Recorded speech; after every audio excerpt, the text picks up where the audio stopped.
안녕하십니까. 오늘은 2024년 7월 15일 월요일입니다. 네, 오늘도 완전 천사주는 신인 54페이지부터 읽어보겠습니다. 여기서 보듯 그가 신정정치를 하고자 하는 이유는 대다수 국민을 중산층으로 만들겠다는 중산주의 실현에 있고 보면 중산주의는 신정정치가 돼야 가능하다 하겠다. 신정주의라 하여 무조건 보수와 진보를 배척하는 것이 아니다. 둘을 하나로 아우르면서 중도를 지향하는 것이다. 신정주의는 신인의 뜻으로서 인류의 공존 공영과 상생을 실현하는 것이 목표이기도 하다. 신인이 아니면 신정정치와 중산주의를 기대할 수가 없다. 공감이 간다. 일찍이 자신을 두고 인간과 신 사이를 접목하는 중간자라고 했던 소크라테스는 그는 철인답게 지도자를 투표로 뽑다니 말이 되냐? 덕망이 있고 존경을 받는 스승이 지도자가 되어야 한다라고 했다.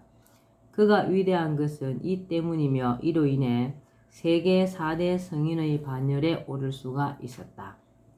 신인 허경영이 출연한 지금의 시대사조는 어떤가? 그는 말하길 인간은 편견을 가지고 있기 때문에 절대 정견이 나올 수가 없다. 그러니 어느 쪽에도 치우침이 없이 중도에서 바라봐야 한다. 그리고 말과 글, 도덕과 종교 등이 안 통한다는 소위 어느 도단의 시기 땐 을에 하늘의 권력을 가진 자가 나타난다라고 하였다. 그래서인지 지금의 세계는 양대전을 거치면서 이성적 합리주의가 가져다 줄 물질적 가치를 벗어나 이젠 영적인 가치를 추구함으로써 거룩하고 만물일체인 영성의 시대를 눈앞에 두고 있다. 그렇지만 우리 종교로서 도저히 해결할 수 없는 시대에 살고 있다. 인류가 전쟁 및 기아로부터 벗어나지 못하고 있다는 게 이를 반증한다.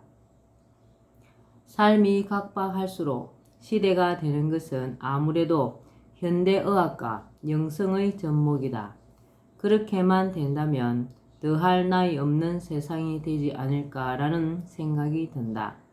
내가 그에게 크나큰 관심을 가지게 된 것은 그가 다재다능하고 박정희 대통령의 비서관을 지낸 고 장국진 박사의 정언이 말해주듯 IQ가 430, 허경영의 나이 24세 때 박정희 대통령이 하도 그의 머리가 좋아 비밀리에 심리학 교수를 불러 두뇌 측정을 한 수치이며 천문지리에 밝은 달인이었어가 아니다. 그는 타임머신을 타고 다니듯 시간을 초월함으로써 과거 즉 전생과 미래 즉 내생을 자유자재로 넘나들고 있는 데다 영적으로 인간의 운명 및 사주를 보는 등 타고난 그의 날카로운 예지력과 사물을 꿰뚫어 보는 사려 깊은 통찰력 그리고 누구도 흉내낼 수 없는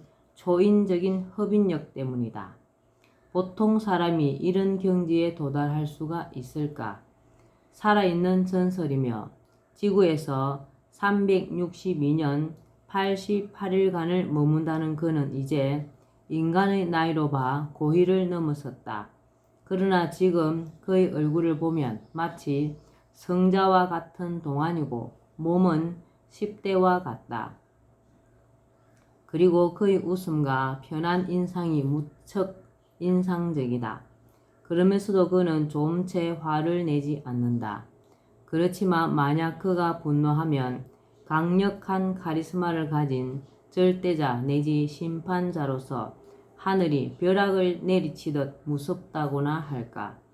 정치인을 향한 쓴소리와 함께 부조리에 대한 그의 단호함이 이를 말해준다. 뿐만 아니다. 그는 마귀와 귀신 그리고 사탄을 시험의 도구로 삼아 사악하고 변절이 심한 인간을 샅샅이 살피고 있다고 했다. 우린 이런 말에 귀를 기울이지 않을 수 없다. 이는 마치 이몽룡이 암행의사의 신분을 감추고 거짓골로 변장하여 옥살이하는 춘향이의 마음씨를 떠보고 동시에 탐관오리인 변사또의 죄를 문초하는 것과 같다고나 할까. 지금이 말세라도 된 걸까. 세상이 하도 어수선하다 보니 심판이 다가온 듯 그 생각이 자꾸만 든다. 알곡과 쭉정이는 함께 자랐어도 추수 때가 되면 하나는 곳간에 들여지고 다른 하나는 따로 불태워지는 법. 이런 구분이 바로 섭리라 하겠으며 신인이 출현한 것은 알곡과 쭉정이 고르듯 인류를 그르기 위함이 아니겠는가라고. 심판이란 말이 나왔으니 신인의 말에 주목할 수밖에 없다. 그는 2021년 6월 1일부터 지구 인구의 10%인 약 7억 명만 살아남고 나머지는 인간의 백해가 열리면서 암 등의 질병으로 인해 수백 년 동안 서서히 죽음을 맞이하게 된다는 이른바 백해 심판이 시작됐다. 왜일까? 이는 인간의 타락에도 기인하지만 가장 큰 요인은 인간이 지나치리 많지 지구 환경을 파괴했기 때문이다.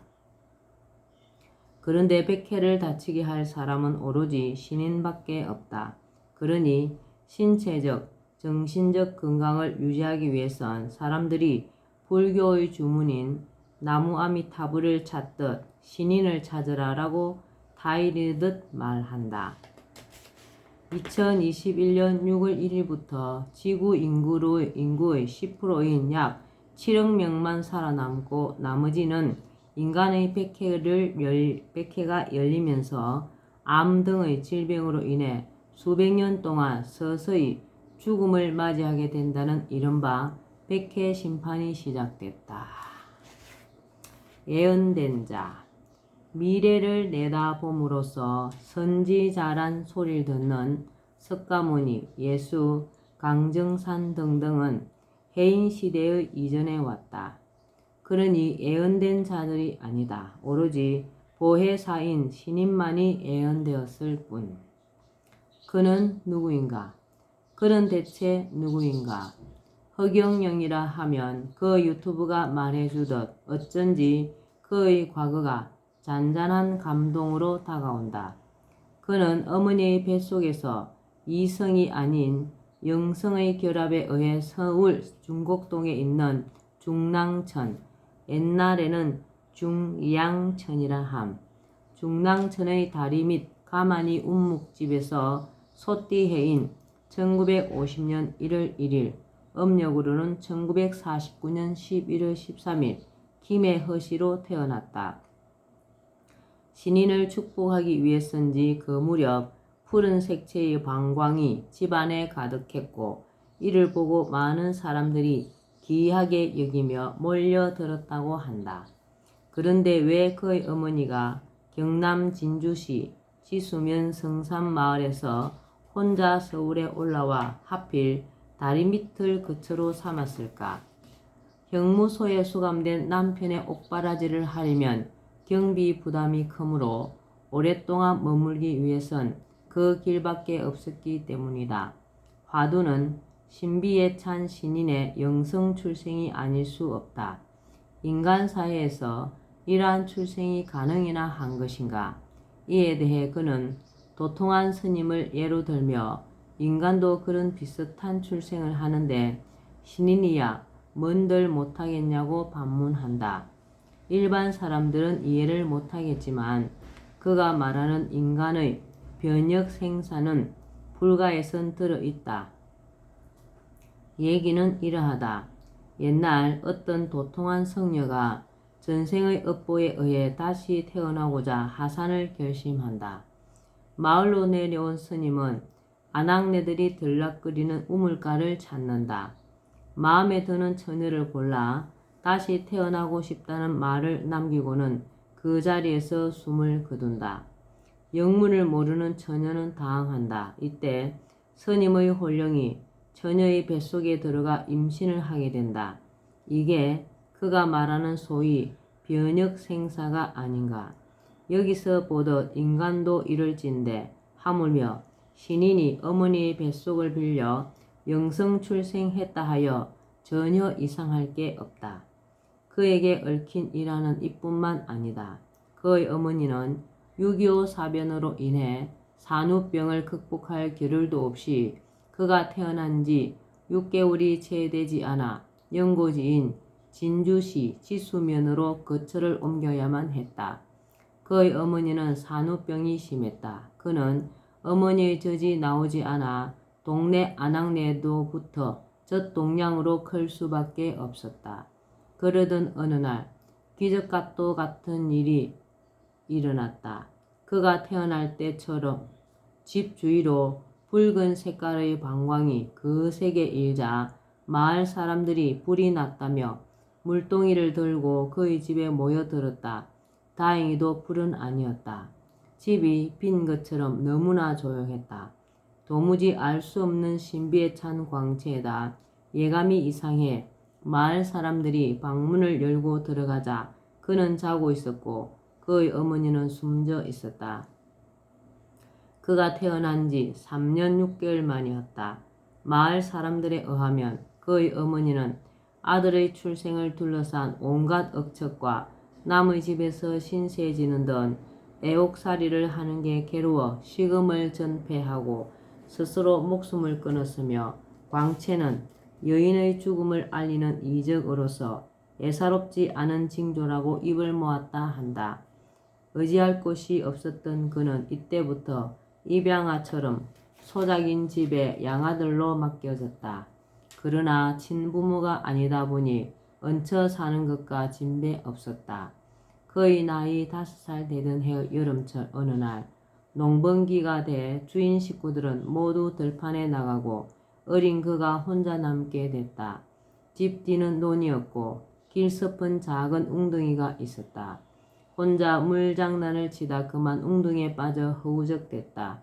때마침 어머니가 돌아가셨을 때 장사를 지냈던 머슴이 들판에 있는 정자나무 아래에서 낮잠을 자고 있었다.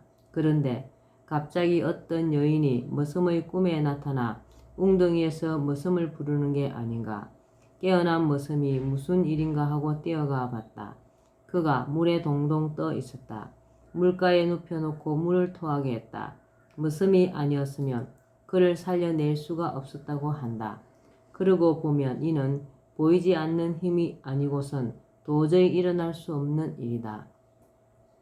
마을 사람에 의하면 꿈속의 여인은 그의 어머니였다고 하며 그는 어려서도 신비스러울 만치 영적인 초능력이 있었다는 소문이 바다했다. 그가 밝힌 그의 어린 시절은 이러하다. 7살 때였다. 시주에 나선 나이든 한 탁발성이 어느 날 그의 집을 찾아왔다. 스님이 그의 얼굴을 뚜루지게 쳐다보더니 대뜸 너는 이 집 아이가 아니구나 하면서 양친의 함자를 묻는 게 아닌가. 그가 부친은 허, 남, 권, 모친은 조, 계, 식이라고 하자 스님은 조실부모할 인연임을 알려주곤 그의 어깨를 토닥이며 훌륭한 선물을 주는 사람은 그 대가를 바라지 않고 일찍 떠나는 법이란다. 그래야 더 큰 고통 속에서 더욱 강한 열매가 맺히거든.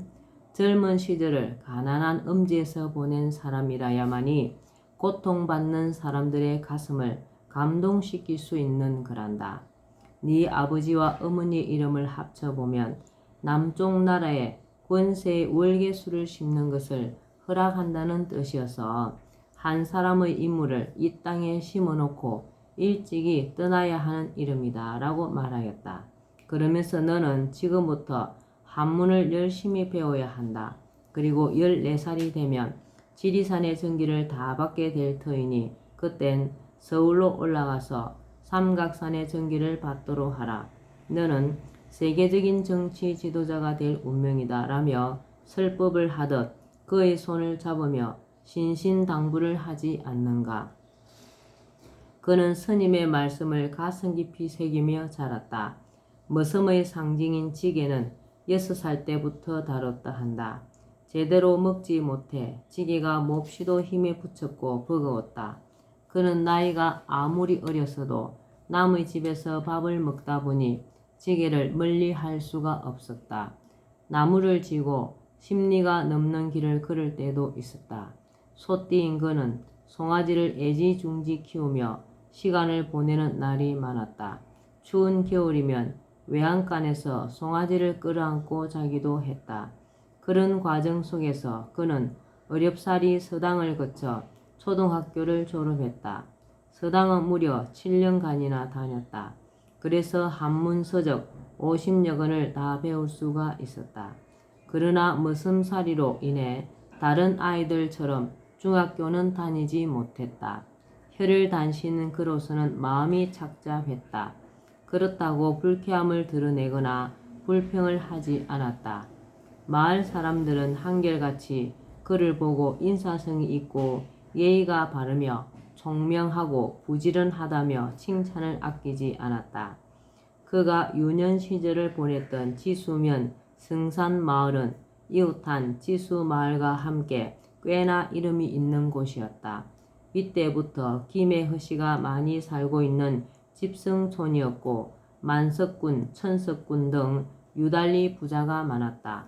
그리고 근자에 이르러 재벌가만 해도 여럿 배출하였다.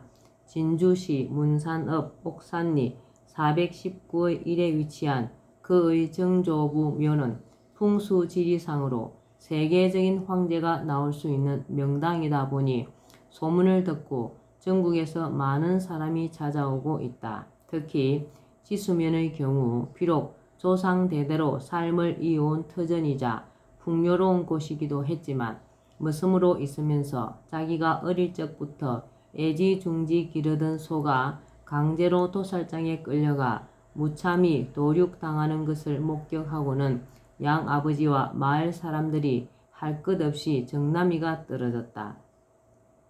어린 그롯은 가슴에 대못을 박는 일로 만감이 교차할 수밖에. 성공하기 위해선 이곳을 떠나 새로운 세상을 찾아야만 했다. 이대로서는 안 된다며 가슴이 벅차올랐던 그는 자기가 성장한 곳에 대한 연민의 정이 없었던 건 아니지만 소에게서 받은 상처를 안고 이곳에 파묻혀 지낼 순 없었다. 더 넓은 세상에서 어려움을 이겨내며 살고 싶었다. 어린 그에게도 수구초심은 있어 눈만 뜨면 태어난 곳이 그립게만 느껴졌다. 우연의 일치일까? 소가 도살되던 그날 그는 야반 도주하듯 주인 집에서 빠져나왔다. 그의 나이 불과 15세였다. 그러자라도 그의 나이 14세가 되면 무조건 서울로 올라가라는 스님의 말이 자꾸 떠오르던 차였다. 그리고 학교 선생님에 이어 동네 어른들로부터 듣기를 말이 나면 제주도로 가고 사람이 나면 서울로 가야 한다는 말이 재촉이라도 하듯 뇌리를 스쳤다. 조숙한 데다 겁이 없고 눈치가 빨랐던 그는 청운의 꿈을 실현하기 위한 일념으로 홀로 서울을 찾아 나섰다. 당시 몸에 지닌 것이라고는 어머니 산소에서 눈물을 훔치며 긁어모은 몇 움큼의 흙과 50여 권의 한문 서적이 전부였다. 예, 오늘은 완전천사 주는 신인 흑행 여기까지만 읽겠습니다. 오늘도 건강하시고 행복하고 복 많이 짓는 하루 되시기 바랍니다. 오늘이 초복이네요. 네, 영양에 도움되는 맛있는 삼계탕도 드시고요. 네, 감사합니다. 좋은 날 되세요. 흑영영, 흑영영, 흑영영.